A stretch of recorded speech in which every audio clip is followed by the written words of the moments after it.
ಓಂ ಶಾಂತಿ. ಮುರುಳಿ ದಿನಾಂಕ 11/2/2019. ಶಿವ್ ಭಗವಾನ್ ವಾಚ್. ಮಧುರ ಮಕ್ಕಳೇ, ಜ್ಞಾನದ ಖಡ್ಗದಲ್ಲಿ ಯೋಗದ ಹರಿತ ಇರಬೇಕು. ಆಗ ನಿಮಗೆ ವಿಜಯ ಪ್ರಾಪ್ತಿಯಾಗುತ್ತದೆ. ಜ್ಞಾನ ಮತ್ತು ಯೋಗದ ಹರಿತ ನಿಮ್ಮಲ್ಲಿ ಇದ್ದಾಗ ಜ್ಞಾನ ಯೋಗದ ಪ್ರಭಾವ ಅವಶ್ಯವಾಗಿ ಆಗುತ್ತದೆ. ಪ್ರಶ್ನೆ: ನೀವು ಪರಮಾತ್ಮ ತಂದೆಯ ಸಂದೇಶವನ್ನು ನೀಡುವಂತವರು. ನೀವೀಗ ಇಡೀ ಜಗತ್ತಿಗೆ ಯಾವ ಒಂದು ಸಂದೇಶವನ್ನು ನೀಡಬೇಕು? ಉತ್ತರ: ಇಡೀ ಜಗತ್ತಿನವರಿಗೆ ಸಂದೇಶವನ್ನು ನೀಡಿ ಪರಮಾತ್ಮ ತಂದೆ ಹೇಳುತ್ತಾರೆ, ನಿಮ್ಮನ್ನು ನೀವು ಆತ್ಮ ಎಂದು ತಿಳಿದುಕೊಳ್ಳಿ, ದೇಹಾಭಿಮಾನವನ್ನು ಬಿಟ್ಟು ಬಿಡಿ ಮತ್ತು ಒಬ್ಬ ತಂದೆಯಾದ ನನ್ನನ್ನು ನೆನಪು ಮಾಡಿ. ಆಗ ನಿಮ್ಮ ತಲೆಯ ಮೇಲಿರುವ ಪಾಪದ ಹೊರೆ ಸಮಾಪ್ತಿಯಾಗುತ್ತದೆ. ಒಬ್ಬ ತಂದೆಯ ನೆನಪಿನಿಂದ ನೀವು ಪಾವನರಾಗುತ್ತೀರಾ. ಅಂತರ್ಮುಖಿ ಮಕ್ಕಳೇ, ಇಂತಹ ಸಂದೇಶವನ್ನು ಎಲ್ಲರಿಗೂ ನೀಡಲು ಸಾಧ್ಯ. ಓಂ ಶಾಂತಿ. ತಂದೆ ತಿಳಿಸಿದ್ದಾರೆ, ಯಾವುದೇ ಮನುಷ್ಯ ಮಾತ್ರರು ಅಥವಾ ದೈವಿ ಗುಣ ಉಳ್ಳಂತವರು, ಅಸುರಿ ಗುಣ ಉಳ್ಳಂತವರು ಆಗಿರಬಹುದು, ಅವರಿಗೆ ಭಗವಂತ ಎಂದು ಕರೆಯಲು ಸಾಧ್ಯ ಇಲ್ಲ. ಜಗತ್ತಿನಲ್ಲಿರುವ ಅಸುರಿ ಗುಣ ಉಳ್ಳಂತಹ ಮನುಷ್ಯರಿರಬಹುದು ಅಥವಾ ದೈವಿ ಗುಣ ಉಳ್ಳಂತಹ ಮನುಷ್ಯರಿರಬಹುದು, ಅವರಿಗೆ ಭಗವಂತ ಎಂದು ಕರೆಯಲು ಸಾಧ್ಯ ಇಲ್ಲ. ಈಗ ಮಕ್ಕಳಿಗೆ ಗೊತ್ತಿದೆ, ಸತ್ಯಯುಗದಲ್ಲಿ ದೈವಿ ಗುಣವುಳ್ಳಂತಹ ದೇವತೆಗಳಿರುತ್ತಾರೆ, ಅಸುರಿ ಗುಣವುಳ್ಳವರು ಕಲಿಯುಗದಲ್ಲಿ ಇದ್ದಾರೆ. ಅದಕ್ಕೋಸ್ಕರ ಬಾಬಾ ಈ ರೀತಿ ಶಬ್ದವನ್ನು ಬರೆಸುತ್ತಾರೆ, ದೈವಿ ಗುಣವುಳ್ಳವರು ನೀವಾಗಿದ್ದೀರೋ ಅಥವಾ ನೀವು ಅಸುರಿ ಗುಣವುಳ್ಳವರಾಗಿದ್ದೀರೋ, ನೀವು ಸತ್ಯಯುಗದ ನಿವಾಸಿಗಳೋ ಅಥವಾ ಕಲಿಯುಗದ ನಿವಾಸಿಗಳೋ. ಈ ಮಾತು ಬಹಳ ಕಷ್ಟಪಟ್ಟಾಗ ಮನುಷ್ಯರು ಅರ್ಥ ಮಾಡಿಕೊಳ್ಳಲು ಸಾಧ್ಯ ಆಗುತ್ತದೆ. ನೀವು ಏಣಿಯ ಬಗ್ಗೆ ಬಹಳ ಚೆನ್ನಾಗಿ ತಿಳಿಸಿಕೊಡುತ್ತೀರಾ. ನಿಮ್ಮ ಬಳಿ ಬಹಳ ಒಳ್ಳೆಯ ಜ್ಞಾನದ ಬಾಣ ಇದೆ, ಆದರೆ ಆ ಬಾಣದಲ್ಲಿ ಈಗ ಹರಿತ ಬೇಕು.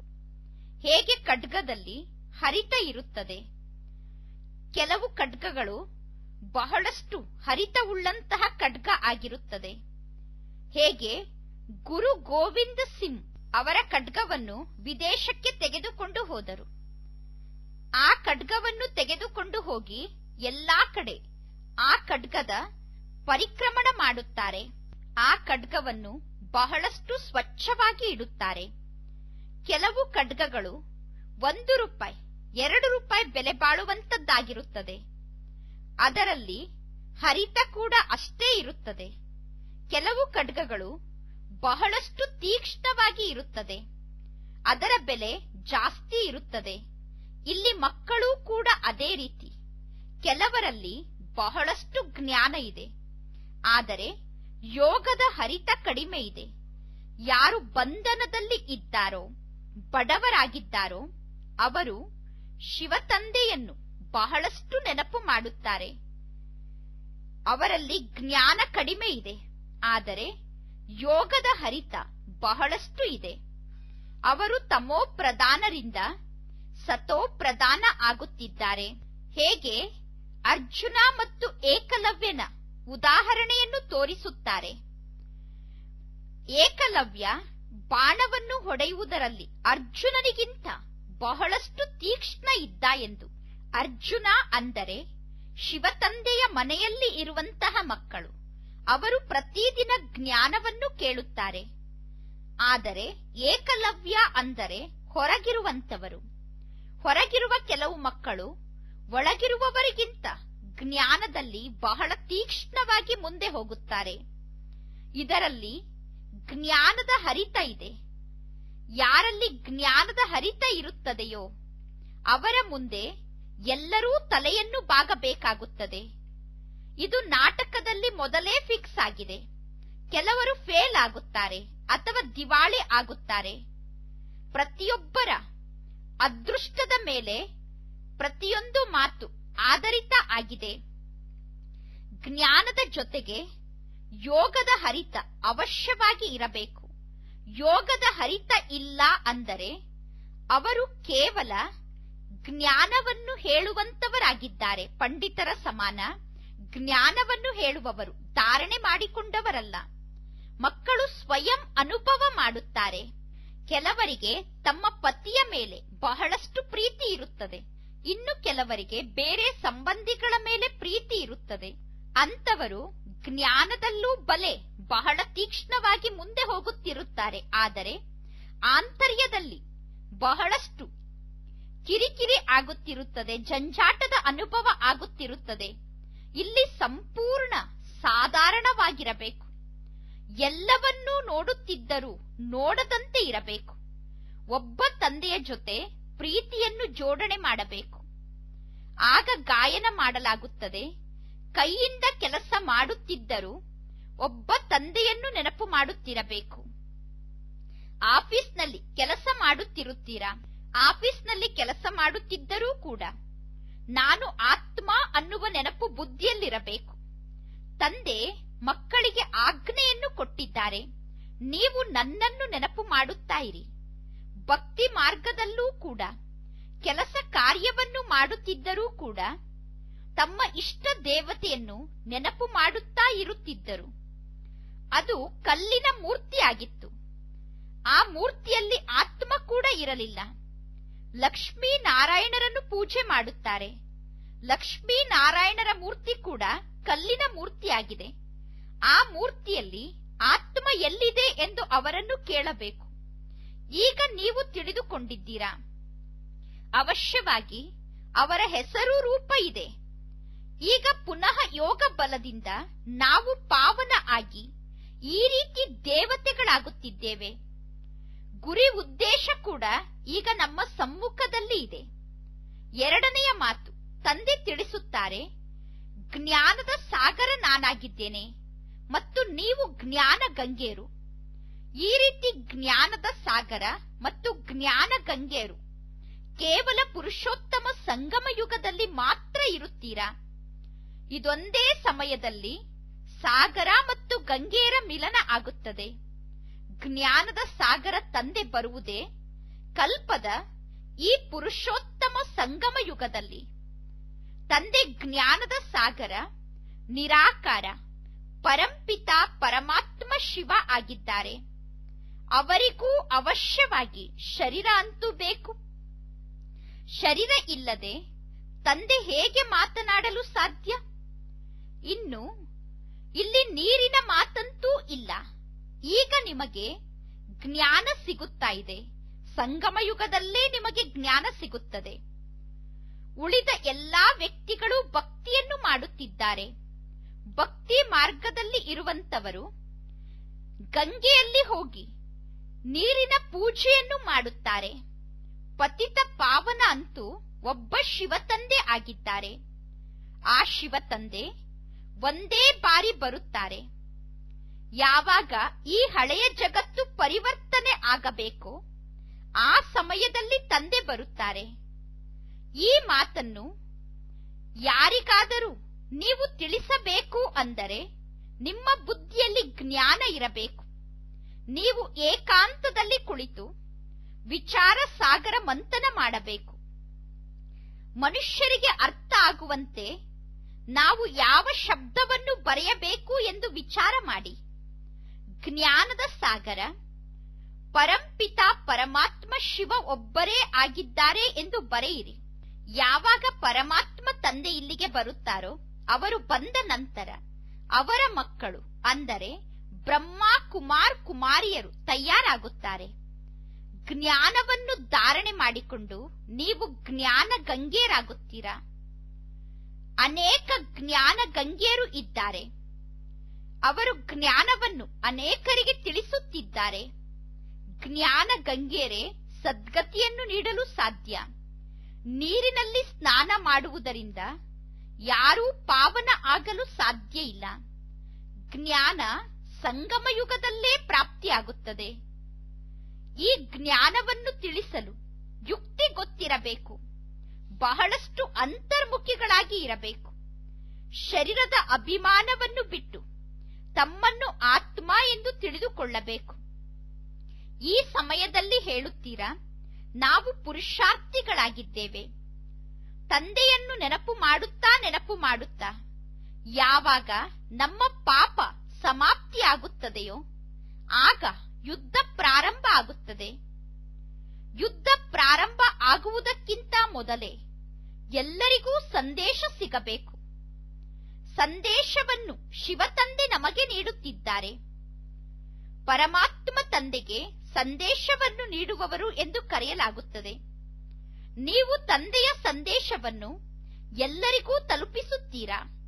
ನಿಮ್ಮನ್ನು ಆತ್ಮ ಎಂದು ತಿಳಿದುಕೊಂಡು ಪರಂಪಿತ ಪರಮಾತ್ಮ ತಂದೆಯ ಜೊತೆ ಯೋಗವನ್ನು ಜೋಡಿಸಿ ಎಂದು ನೀವು ಎಲ್ಲರಿಗೂ ಹೇಳುತ್ತೀರಾ. ನೀವು ತಂದೆಯ ಜೊತೆ ಯೋಗವನ್ನು ಜೋಡಿಸಿದಾಗ ಆ ತಂದೆ ಮಕ್ಕಳಿಗೆ ಪ್ರತಿಜ್ಞೆ ಮಾಡುತ್ತಾರೆ, ನನ್ನ ನೆನಪಿನಿಂದ ನಿಮ್ಮ ಜನ್ಮ ಜನ್ಮಾಂತರದ ಪಾಪ ನಾಶ ಆಗುತ್ತದೆ. ನೀವು ನನ್ನನ್ನು ನೆನಪು ಮಾಡಿ, ನಾನು ನಿಮ್ಮ ಜನ್ಮ ಜನ್ಮಾಂತರದ ಪಾಪವನ್ನು ಸಮಾಪ್ತಿ ಮಾಡುತ್ತೇನೆ. ಈಗ ಶಿವತಂದೆ ಬ್ರಹ್ಮನ ಮುಖದ ಮೂಲಕ ಜ್ಞಾನವನ್ನು ತಿಳಿಸುತ್ತಿದ್ದಾರೆ. ನೀರಿನ ಗಂಗೆ ಏನಾದರೂ ತಿಳಿಸಲು ಸಾಧ್ಯ ಏನು? ಇಲ್ಲ. ಬೇಹದ್ದಿನ ತಂದೆ ಬೇಹದ್ದಿನ ಮಕ್ಕಳಿಗೆ ಜ್ಞಾನವನ್ನು ತಿಳಿಸುತ್ತಾರೆ. ಸತ್ಯುಗದಲ್ಲಿ ನೀವು ಎಷ್ಟೊಂದು ಸಂಪತ್ತುಳ್ಳಂತಹ ಆತ್ಮರು ಆಗಿರುತ್ತೀರಾ. ಈಗ ಎಷ್ಟೊಂದು ದುಃಖಿಗಳು ಕಂಗಾಲಾಗಿ ಬಿಟ್ಟಿದ್ದೀರಾ. ಇದು ಬೇಹದ್ದಿನ ಮಾತಾಗಿದೆ. ಇನ್ನು ಉಳಿದ ಎಲ್ಲಾ ಚಿತ್ರಗಳು ಭಕ್ತಿ ಮಾರ್ಗದ್ದಾಗಿದೆ. ಭಕ್ತಿ ಮಾರ್ಗದಲ್ಲಿ ಈ ರೀತಿ ವಸ್ತುಗಳು ನಿರ್ಮಾಣ ಆಗುತ್ತದೆ. ಶಾಸ್ತ್ರವನ್ನು ಓದುವುದು, ಪೂಜೆ ಮಾಡುವುದು, ಇದೆಲ್ಲ ಭಕ್ತಿಯಾಗಿದೆ. ನಾನು ಎಂದೂ ಶಾಸ್ತ್ರವನ್ನು ಓದುವುದಿಲ್ಲ ಎಂದು ತಂದೆ ಹೇಳುತ್ತಾರೆ. ನಾನು ಪತಿತರಾದ ನಿಮ್ಮನ್ನು ಪಾವನ ಮಾಡುವುದಕ್ಕೋಸ್ಕರ ನಿಮಗೆ ಜ್ಞಾನವನ್ನು ತಿಳಿಸುತ್ತೇನೆ. ನೀವು ನಿಮ್ಮನ್ನು ಆತ್ಮ ಎಂದು ತಿಳಿದುಕೊಳ್ಳಿ ಎಂದು ನಾನು ಹೇಳುತ್ತೇನೆ. ಈಗ ಆತ್ಮ ಮತ್ತು ಶರೀರ ಎರಡೂ ಪತಿತ ಆಗಿದೆ. ನೀವೀಗ ತಂದೆಯನ್ನು ನೆನಪು ಮಾಡಿ, ಆಗ ನೀವು ಪುನಃ ದೇವತೆ ಆಗುತ್ತೀರಾ. ದೇಹದ ಸರ್ವ ಹಳೆಯ ಸಂಬಂಧದಿಂದ ಆಗ ನಿಮ್ಮ ಮಮತ್ವ ಸಮಾಪ್ತಿ ಆಗುತ್ತದೆ. ಗಾಯನ ಕೂಡ ಇದೆ. ಪರಮಾತ್ಮ ತಂದೆ, ನೀವು ಬಂದು ಬಿಟ್ಟರೆ ನಾವು ನಿಮ್ಮ ಮಾತನ್ನೇ ಕೇಳುತ್ತೇವೆ, ಬೇರೆ ಯಾರು ಹೇಳಿದ್ದನ್ನೂ ನಾವು ಕೇಳುವುದಿಲ್ಲ ಎಂದು. ನೀವು ಬಂದರೆ ಒಬ್ಬ ತಂದೆಯಾದ ನಿಮ್ಮ ಜೊತೆಗೆ ನಾವು ಸರ್ವ ಸಂಬಂಧವನ್ನು ಜೋಡಿಸುತ್ತೇವೆ ಮತ್ತು ಎಲ್ಲಾ ದೇಹದಾರಿಗಳನ್ನು ಮರೆತು ಬಿಡುತ್ತೇವೆ ಎಂದು ನೀವು ಭಕ್ತಿಯಲ್ಲಿ ಹೇಳಿದ್ದೀರಾ. ಈಗ ನೀವು ಮಾಡಿದ ಪ್ರತಿಜ್ಞೆಯನ್ನು ತಂದೆ ನಿಮಗೆ ನೆನಪು ಮಾಡಿಸುತ್ತಿದ್ದಾರೆ. ತಂದೆ ಹೇಳುತ್ತಾರೆ, ನನ್ನ ಜೊತೆ ಯೋಗವನ್ನು ಜೋಡಿಸುವುದರಿಂದ ನಿಮ್ಮ ವಿಕರ್ಮ ವಿನಾಶ ಆಗುತ್ತದೆ. ನೀವು ಹೊಸ ಜಗತ್ತಿನ ಮಾಲೀಕರಾಗುತ್ತೀರಾ. ಇದು ಗುರಿ ಉದ್ದೇಶ ಆಗಿದೆ. ರಾಜರ ಜೊತೆ ಸತ್ಯುಗದಲ್ಲಿ ಪ್ರಜೆಗಳೂ ಬೇಕು ತಾನೆ. ಈಗ ರಾಜರು ತಯಾರಾಗುತ್ತಿದ್ದಾರೆ ಅಂದ ಮೇಲೆ ಪ್ರಜೆಗಳನ್ನು ತಯಾರು ಮಾಡಿಕೊಳ್ಳಬೇಕು. ರಾಜರ ಬಳಿ ದಾಸದಾಸಿಯರೂ ಬೇಕು. ತಂದೆ ಎಲ್ಲಾ ಮಾತನ್ನೂ ತಿಳಿಸುತ್ತಿರುತ್ತಾರೆ. ಯಾರು ಚೆನ್ನಾಗಿ ಯೋಗ ಮಾಡುವುದಿಲ್ಲ, ದೈವಿ ಗುಣವನ್ನು ಧಾರಣೆ ಮಾಡಿಕೊಳ್ಳುವುದಿಲ್ಲ, ಅವರು ಹೇಗೆ ಶ್ರೇಷ್ಠ ಪದವಿಯನ್ನು ಪಡೆದುಕೊಳ್ಳಲು ಸಾಧ್ಯ? ಮನೆಯಲ್ಲಿ ಯಾವುದಾದರೂ ಒಂದು ಮಾತಿನ ಬಗ್ಗೆ ಜಗಳಗಳಂತೂ ನಡೆಯುತ್ತಾ ಇರುತ್ತದೆ. ತಂದೆಗೆ ಮಕ್ಕಳು ಪತ್ರ ಬರೆಯುತ್ತಾರೆ, ಬಾಬಾ, ಇಂಥವರ ಮನೆಯಲ್ಲಿ ಜಗಳ ನಡೆಯುತ್ತಾ ಇದೆ, ಇವರು ಜ್ಞಾನದಲ್ಲಿ ಸ್ಥಿರವಾಗಿ ಉಳಿಯಲು ಸಾಧ್ಯ ಇಲ್ಲ. ಬಾಬಾ ಕೇಳುತ್ತಾರೆ, ಸ್ತ್ರೀ ಪುರುಷರು ಇಬ್ಬರೂ ಕೂಡ ಜ್ಞಾನ ಮಾರ್ಗದಲ್ಲಿ ಸರಿಯಾಗಿ ನಡೆಯುತ್ತಿದ್ದಾರಾ? ಇಲ್ಲಿ ನಡತೆ ಬಹಳ ಚೆನ್ನಾಗಿರಬೇಕು. ಕ್ರೋಧದ ಅಂಶ ಕೂಡ ಇರಬಾರದು. ಈಗಂತೂ ಜಗತ್ತಿನಲ್ಲಿ ಎಷ್ಟೊಂದು ಗಲಾಟೆ ಮತ್ತು ಅಶಾಂತಿ ಇದೆ. ನಿಮ್ಮಲ್ಲೂ ಕೂಡ ಕೆಲವು ಮಕ್ಕಳು ಜ್ಞಾನ ಯೋಗದಲ್ಲಿ ಬಹಳ ತೀಕ್ಷ್ಣವಾಗಿ ಮುಂದೆ ಹೋಗುತ್ತಾರೆ. ತಂದೆಯನ್ನು ಬಹಳಷ್ಟು ನೆನಪು ಮಾಡುತ್ತಿರುತ್ತಾರೆ. ಯಾವಾಗ ತಂದೆಯನ್ನು ನೆನಪು ಮಾಡುವ ಅಭ್ಯಾಸ ಬಹಳ ಚೆನ್ನಾಗಿ ಆಗಿಬಿಡುತ್ತದೆಯೋ ಆಗ ನಿಮ್ಮ ಬುದ್ಧಿ ವಿಶಾಲ ಬುದ್ಧಿ ಆಗುತ್ತದೆ. ಬಾಬಾ ಅಂತೂ ಸಣ್ಣ ಚಿತ್ರಗಳನ್ನು ಅಷ್ಟೊಂದು ಇಷ್ಟಪಡುವುದಿಲ್ಲ. ಎಲ್ಲಾ ಚಿತ್ರಗಳು ಬಹಳ ದೊಡ್ಡ ಸೈಜ್ನಲ್ಲಿ ಇರಬೇಕು. ಹೊರಗಡೆ ಮುಖ್ಯ ಸ್ಥಾನದಲ್ಲಿ ಆ ಚಿತ್ರಗಳನ್ನು ಇಡಬೇಕು. ಹೇಗೆ ನಾಟಕದಲ್ಲೂ ಕೂಡ ದೊಡ್ಡ ದೊಡ್ಡ ಚಿತ್ರಗಳನ್ನು ಇಡುತ್ತಾರೆ, ಹಾಗೆ ನೀವು ಒಳ್ಳೊಳ್ಳೆ ಚಿತ್ರಗಳನ್ನು ತಯಾರು ಮಾಡಿ. ಆ ಚಿತ್ರಗಳು ಹಾಳಾಗಬಾರದು, ಆ ರೀತಿ ತಯಾರು ಮಾಡಿ. ಏಣಿಯ ಚಿತ್ರವನ್ನು ಬಹಳ ದೊಡ್ಡ ಸೈಜ್ನಲ್ಲಿ ಮಾಡಿ ಇಂತಹ ಸ್ಥಾನದಲ್ಲಿ ಏಣಿಯ ಚಿತ್ರವನ್ನು ಹಾಕಬೇಕು. ಎಲ್ಲಾ ಮನುಷ್ಯರ ದೃಷ್ಟಿ ಆ ಚಿತ್ರದ ಮೇಲೆ ಬೀಳಬೇಕು. ಆ ಚಿತ್ರದ ಬಣ್ಣ ಇಷ್ಟು ಸ್ಟ್ರಾಂಗ್ ಆಗಿ ಇರಬೇಕು. ಅದರ ಮೇಲೆ ನೀರು ಬಿದ್ದರೂ ಅದು ಹಾಳಾಗಬಾರದು, ಬಿಸಿಲಿಗೂ ಕೂಡ ಆ ಚಿತ್ರ ಹಾಳಾಗಬಾರದು. ಆ ರೀತಿ ಚಿತ್ರವನ್ನು ತಯಾರು ಮಾಡಬೇಕು. ಮುಖ್ಯ ಸ್ಥಾನದಲ್ಲಿ ಇಂತಹ ಚಿತ್ರಗಳನ್ನು ಇಡಿ. ಎಲ್ಲಿ ಎಕ್ಸಿಬಿಷನ್ ನಡೆಯುತ್ತದೆಯೋ, ಪ್ರದರ್ಶನಗಳು ನಡೆಯುತ್ತದೆಯೋ ಅಲ್ಲೂ ಕೂಡ ಬಹಳ ದೊಡ್ಡ ಸೈಜ್ನ 2-3 ಚಿತ್ರಗಳು ಅವಶ್ಯವಾಗಿ ಇರಬೇಕು. ದೊಡ್ಡ ಸೈಜ್ನ 2-3 ಚಿತ್ರ ಇದ್ದರೂ ಸಾಕು. ಈ ಸೃಷ್ಟಿ ಚಕ್ರದ ಚಿತ್ರ ವಾಸ್ತವದಲ್ಲಿ ಒಂದು ದೊಡ್ಡ ಗೋಡೆಯಷ್ಟು ಸೈಜ್ನಲ್ಲಿ ನಿರ್ಮಾಣ ಮಾಡಬೇಕು. ಬಲೆ 10 ಜನ 8 ಜನ ವ್ಯಕ್ತಿಗಳು ಒಟ್ಟಿಗೆ ಸೇರಿ ಆ ಚಿತ್ರವನ್ನು ಎತ್ತಿ ಇಡಿ. ಆದರೆ ಅಷ್ಟು ದೊಡ್ಡ ಸೈಜ್ನ ಚಿತ್ರ ಮಾಡಿ. ಯಾರಾದರೂ ಆ ಚಿತ್ರವನ್ನು ದೂರದಿಂದ ನೋಡಿದರೂ ಕೂಡ ಅವರಿಗೆ ಆ ಚಿತ್ರದ ಬಗ್ಗೆ ಸಂಪೂರ್ಣ ಅರ್ಥ ಆಗಬೇಕು. ಸತ್ಯುಗದಲ್ಲಂತೂ ಇಷ್ಟೆಲ್ಲಾ ಧರ್ಮಗಳು ಇರುವುದಿಲ್ಲ. ಎಲ್ಲಾ ಧರ್ಮಗಳು ದ್ವಾಪರ ಯುಗದಲ್ಲಿ ಬರುತ್ತದೆ. ಮೊದಲು ಸ್ವರ್ಗದಲ್ಲಿ ಜನಸಂಖ್ಯೆ ಕೂಡ ಬಹಳ ಕಡಿಮೆ ಇರುತ್ತದೆ. ಈಗ ಸ್ವರ್ಗ ಇದೆಯೋ ಅಥವಾ ನರಕ ಇದೆಯೋ ಈ ಮಾತನ್ನು ನೀವು ಬಹಳ ಚೆನ್ನಾಗಿ ತಿಳಿಸಬಹುದು. ಯಾರೇ ಬಂದರೂ ಅವರಿಗೆ ಜ್ಞಾನವನ್ನು ತಿಳಿಸುತ್ತಾ ಇರಿ. ಬಹಳ ದೊಡ್ಡ ದೊಡ್ಡ ಚಿತ್ರಗಳು ಇರಬೇಕು. ಹೇಗೆ ಪಾಂಡವರ ಮೂರ್ತಿಯನ್ನು ಬಹಳ ದೊಡ್ಡ ಸೈಜ್ನಲ್ಲಿ ಮಾಡುತ್ತಾರೆ, ಹಾಗೆ ನೀವು ಕೂಡ ಪಾಂಡವರಾಗಿದ್ದೀರಾ. ಶಿವತಂದೆ ಸಂಗಮ ಯುಗದಲ್ಲಿ ಬಂದು ಮಕ್ಕಳಿಗೆ ಓದಿಸುತ್ತಾರೆ. ಶ್ರೀಕೃಷ್ಣ ಸತ್ಯಯುಗದ ಮೊದಲನೇ ರಾಜಕುಮಾರ ಆಗಿದ್ದಾರೆ. ನೀವೀಗ ಜ್ಞಾನವನ್ನು ತಿಳಿಸುತ್ತಾ ನಿಮ್ಮ ರಾಜಧಾನಿಯನ್ನು ಸ್ಥಾಪನೆ ಮಾಡಿಬಿಡುತ್ತೀರಾ. ಕೆಲವರು ಶಿಕ್ಷಣವನ್ನು ಓದುತ್ತಾ ಶಿಕ್ಷಣ ಓದುವುದನ್ನೇ ಬಿಟ್ಟು ಬಿಡುತ್ತಾರೆ. ಸ್ಕೂಲ್ನಲ್ಲಿ ಯಾರಾದರೂ ಶಿಕ್ಷಣವನ್ನು ಓದಲು ಆಗುತ್ತಿಲ್ಲ ಅಂದರೆ ಅವರು ಓದುವುದನ್ನು ಬಿಟ್ಟು ಬಿಡುತ್ತಾರೆ. ಇಲ್ಲೂ ಕೂಡ ಬಹಳಷ್ಟು ಮಕ್ಕಳು ಈ ರೀತಿ ಇದ್ದಾರೆ. ಅವರು ಶಿಕ್ಷಣ ಓದುವುದನ್ನು ಬಿಟ್ಟು ಬಿಡುತ್ತಾರೆ. ಅಂತವರು ಸ್ವರ್ಗಕ್ಕೆ ಬರುತ್ತಾರೇನು? ನಾನು ವಿಶ್ವದ ಮಾಲೀಕ ಆಗಿದ್ದೇನೆ. ವಿಶ್ವದ ಮಾಲೀಕನಾದ ನನ್ನ ಮೂಲಕ ಒಂದೆರಡು ಜ್ಞಾನದ ಶಬ್ದವನ್ನು ಕೇಳಿದರೂ ಅವಶ್ಯವಾಗಿ ಸ್ವರ್ಗಕ್ಕೆ ಬರುತ್ತಾರೆ. ಮುಂದೆ ಹೋದಂತೆ ಜ್ಞಾನ ಕೇಳಲು ಬಹಳಷ್ಟು ಜನ ಬರುತ್ತಾರೆ. ಈಗ ಸಂಪೂರ್ಣ ರಾಜಧಾನಿ ಸ್ಥಾಪನೆ ಆಗುತ್ತಾ ಇದೆ. ಕಲ್ಪದ ಮೊದಲು ಹೇಗೆ ಸ್ಥಾಪನೆ ಆಗಿತ್ತೋ ಈಗಲೂ ಅದೇ ರೀತಿ ಸ್ಥಾಪನೆ ಆಗುತ್ತದೆ. ಮಕ್ಕಳು ತಿಳಿದುಕೊಂಡಿದ್ದೀರಾ?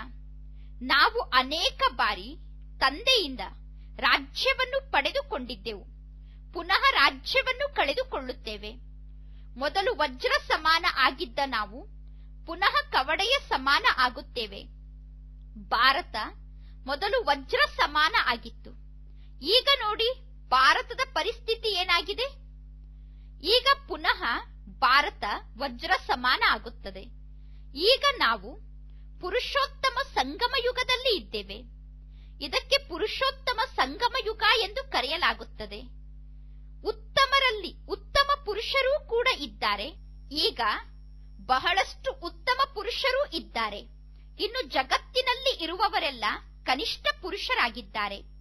ಯಾರು ಪೂಜ್ಯರಾಗಿದ್ದರೋ ಅವರೇ ಪುನಃ ಪೂಜಾರಿಗಳಾಗಿದ್ದಾರೆ. 84 ಜನ್ಮವನ್ನು ಪಡೆದುಕೊಳ್ಳುತ್ತಾರೆ. ಈಗ ಈ ಶರೀರ ಸಮಾಪ್ತಿಯಾಗುತ್ತದೆ. ಆತ್ಮ ತಮೋ ಪ್ರಧಾನ ಆಗಿಬಿಟ್ಟಿದೆ. ನಮ್ಮ ಸತ್ಯುಗದ ದೇವತಾ ಶರೀರ ಈಗ ಸಮಾಪ್ತಿಯಾಗಿದೆ. ನಾವು ಆತ್ಮರು ಪುನಃ ತಮೋ ಪ್ರಧಾನ ಆಗಿದ್ದೇವೆ. ಯಾವಾಗ ನಾವು ಸತೋ ಪ್ರಧಾನ ಆಗಿದ್ದೆವೋ ಆಗ ನಾವು ಯಾರ ಪೂಜೆಯನ್ನೂ ಮಾಡುತ್ತಿರಲಿಲ್ಲ. ಚೈತನ್ಯದಲ್ಲಿ ನಾವೇ ದೇವತೆ ಆಗಿದ್ದೆವು. ಈಗ ನೀವು ಶಿವತಂದೆಯನ್ನು ಚೈತನ್ಯದಲ್ಲಿ ನೆನಪು ಮಾಡುತ್ತೀರಾ, ಪುನಃ ಪೂಜಾರಿಗಳಾಗುತ್ತೀರಾ. ಆಗ ಕಲ್ಲಿನ ಮೂರ್ತಿಯನ್ನು ಮಾಡಿ ಪೂಜೆ ಮಾಡುತ್ತೀರಾ. ಈಗ ಶಿವತಂದೆ ಚೈತನ್ಯದಲ್ಲಿ ಇದ್ದಾರೆ. ಆದರೂ ಕೂಡ ಶಿವತಂದೆಯ ಕಲ್ಲಿನ ಮೂರ್ತಿಯನ್ನು ಮಾಡಿ ಪೂಜೆ ಮಾಡುತ್ತಾರೆ. ರಾವಣ ರಾಜ್ಯದಲ್ಲಿ ಭಕ್ತಿ ಪ್ರಾರಂಭ ಆಗುತ್ತದೆ. ಅದೇ ಆತ್ಮ ಭಿನ್ನ ಭಿನ್ನ ಶರೀರವನ್ನು ಧಾರಣೆ ಮಾಡಿಕೊಂಡು ಬರುತ್ತದೆ. ಆತ್ಮ ಕೆಳಗಿಳಿಯುತ್ತಾ ಭಕ್ತಿಯನ್ನು ಮಾಡಲು ಪ್ರಾರಂಭ ಮಾಡುತ್ತದೆ. ಈಗ ಶಿವತಂದೆ ಬಂದು ಜ್ಞಾನವನ್ನು ಕೊಡುತ್ತಾರೆ. ಈಗ ಪುನಃ ಹಗಲು ಪ್ರಾರಂಭ ಆಗುತ್ತದೆ. ಬ್ರಾಹ್ಮಣರೇ ಪುನಃ ದೇವತೆ ಆಗುತ್ತೀರಾ. ಈಗ ಯಾರಿಗೂ ಕೂಡ ನಾವು ದೇವತೆಗಳು ಎಂದು ಕರೆಯುವುದಿಲ್ಲ. ಬ್ರಹ್ಮ ಸತ್ಯುಗದಲ್ಲಿ ಇರುವುದಿಲ್ಲ. ಬ್ರಹ್ಮ ಈ ಸಮಯದಲ್ಲಿ ತಪಸ್ಸನ್ನು ಮಾಡುತ್ತಿದ್ದಾರೆ. ಬ್ರಹ್ಮ ಮನುಷ್ಯ ಆಗಿದ್ದಾರೆ. ಶುಭಾಬರವರಿಗೆ ಶಿವ ಎಂದು ಕರೆಯಲಾಗುತ್ತದೆ. ಪರಮಾತ್ಮ ಶಿವತಂದೆ ಈಗ ಬ್ರಹ್ಮನ ತನುವಿನಲ್ಲಿ ಕುಳಿತಿದ್ದಾರೆ. ಅವರಿಗೆ ನಾವು ಶಿವತಂದೆ ಎಂದು ಕರೆಯುತ್ತೇವೆ. ಶಿವತಂದೆಗೆ ಬೇರೆ ಯಾವ ಹೆಸರನ್ನು ಇಡುವುದಿಲ್ಲ. ಶಿವತಂದೆ ಬ್ರಹ್ಮನ ಶರೀರದಲ್ಲಿ ಬರುತ್ತಾರೆ. ಅವರು ಜ್ಞಾನದ ಸಾಗರ. ಬ್ರಹ್ಮನ ತನುವಿನ ಮೂಲಕ ಮಕ್ಕಳಿಗೆ ಜ್ಞಾನವನ್ನು ಕೊಡುತ್ತಾರೆ. ಈಗ ಚಿತ್ರದ ಮೂಲಕ ನೀವು ಜ್ಞಾನವನ್ನು ತಿಳಿಸಬಹುದು. ಚಿತ್ರವನ್ನು ಕೂಡ ಬಹಳ ತಿಳುವಳಿಕೆಯಿಂದ ನಿರ್ಮಾಣ ಮಾಡಲಾಗುತ್ತದೆ. ಚಿತ್ರದ ಕೆಳಗೆ ಬರೆದಿರುವಂತಹ ಅಕ್ಷರ ಕೆಲಸಕ್ಕೆ ಬರುತ್ತದೆ. ಪತಿತ ಪಾವನಿ ನೀರಿನ ಸಾಗರವೋ, ನೀರಿನ ನದಿಯೋ, ಅಥವಾ ಜ್ಞಾನ ಸಾಗರ ಮತ್ತು ಜ್ಞಾನ ಸಾಗರನಿಂದ ಹುಟ್ಟಿದಂತಹ ಜ್ಞಾನ ಗಂಗೆಯರಾದ ಬ್ರಹ್ಮ ಕುಮಾರ್ ಕುಮಾರಿಯರು ಎಂದು ಬರೆಯಬೇಕಾಗಿದೆ. ಈಗ ಜ್ಞಾನವನ್ನು ಶಿವತಂದೆ ನೀಡುತ್ತಿದ್ದಾರೆ. ಮೊದಲು ಬ್ರಹ್ಮನಿಗೆ ಶಿವತಂದೆ ಜ್ಞಾನವನ್ನು ನೀಡುತ್ತಾರೆ. ಬ್ರಹ್ಮನ ಮೂಲಕ ಯಾರೆಲ್ಲ ಬ್ರಾಹ್ಮಣರಾಗಿ ಜನ್ಮವನ್ನು ಪಡೆದುಕೊಳ್ಳುತ್ತಾರೋ ಅವರೇ ಪುನಃ ದೇವತೆ ಆಗುತ್ತಾರೆ. ವಿರಾಟ ರೂಪದ ಚಿತ್ರವನ್ನು ಬಹಳ ದೊಡ್ಡ ಸೈಜ್ನಲ್ಲಿ ತೋರಿಸಬೇಕು.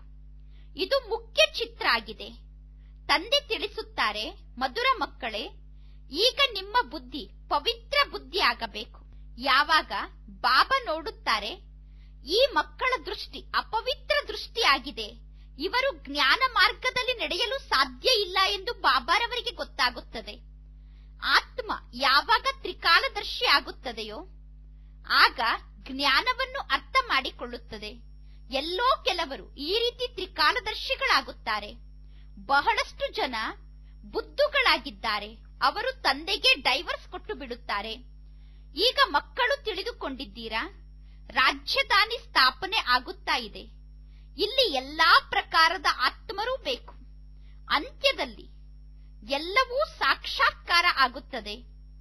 ಫಸ್ಟ್ ಕ್ಲಾಸ್ ಆದಂತಹ ದಾಸ ದಾಸಿಯರು ಕೂಡ ತಯಾರಾಗುತ್ತಾರೆ. ಫಸ್ಟ್ ಕ್ಲಾಸ್ ಆದ ದಾಸ ದಾಸಿಯರು ಕೃಷ್ಣನ ಪಾಲನೆಯನ್ನು ಮಾಡುತ್ತಾರೆ.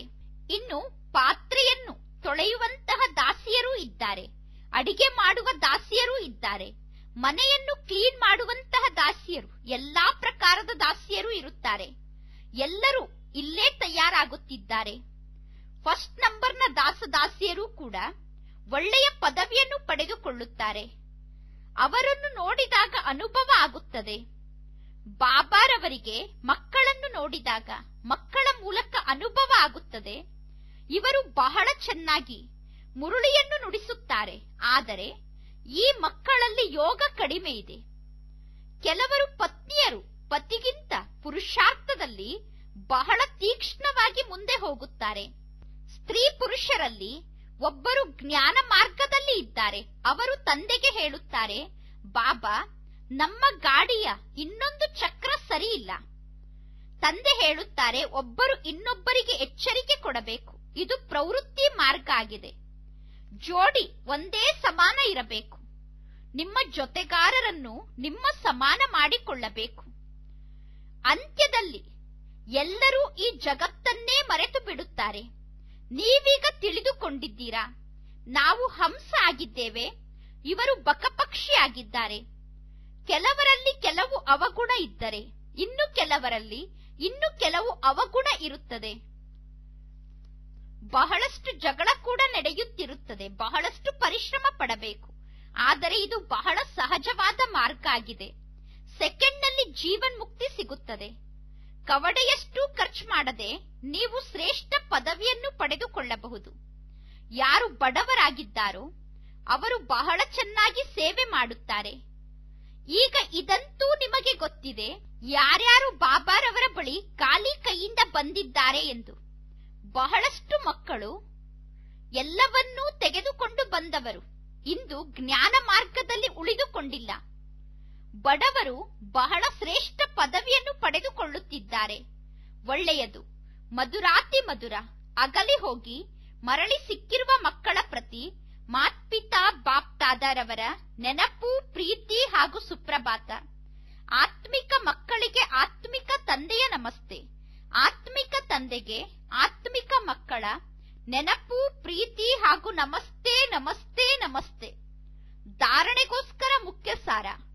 ಫಸ್ಟ್ ಪಾಯಿಂಟ್, ಜ್ಞಾನದ ಖಡ್ಗದಲ್ಲಿ ತಂದೆಯ ನೆನಪಿನ ಹರಿತವನ್ನು ತುಂಬುವುದಕ್ಕೋಸ್ಕರ ಕರ್ಮವನ್ನು ಮಾಡುತ್ತಿದ್ದರೂ ಕೂಡ ಅಂತರ್ಮುಖಿಯಾಗಿರುವಂತಹ ಅಭ್ಯಾಸವನ್ನು ಮಾಡಬೇಕು.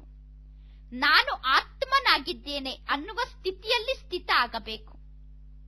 ಆತ್ಮನಾದ ನನಗೆ ತಂದೆ ಆಜ್ಞೆಯನ್ನು ನೀಡಿದ್ದಾರೆ. ನಿರಂತರ ತಂದೆಯಾದ ನನ್ನೊಬ್ಬನನ್ನೇ ನೆನಪು ಮಾಡಿ. ಒಬ್ಬ ತಂದೆಯ ಜೊತೆ ಸತ್ಯ ಪ್ರೀತಿಯನ್ನು ಜೋಡಣೆ ಮಾಡಿ. ದೇಹ ಮತ್ತು ದೇಹದ ಸಂಬಂಧಿಗಳಿಂದ ಮಮತ್ವವನ್ನು ತೆಗೆದುಹಾಕಿ.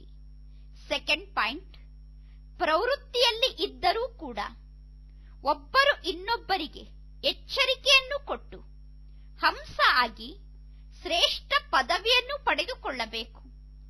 ಕ್ರೋಧದ ಅಂಶವನ್ನು ತೆಗೆದುಹಾಕಬೇಕು. ಈಗ ನಿಮ್ಮ ಬುದ್ಧಿಯನ್ನು ಪವಿತ್ರ ಮಾಡಿಕೊಳ್ಳಬೇಕು.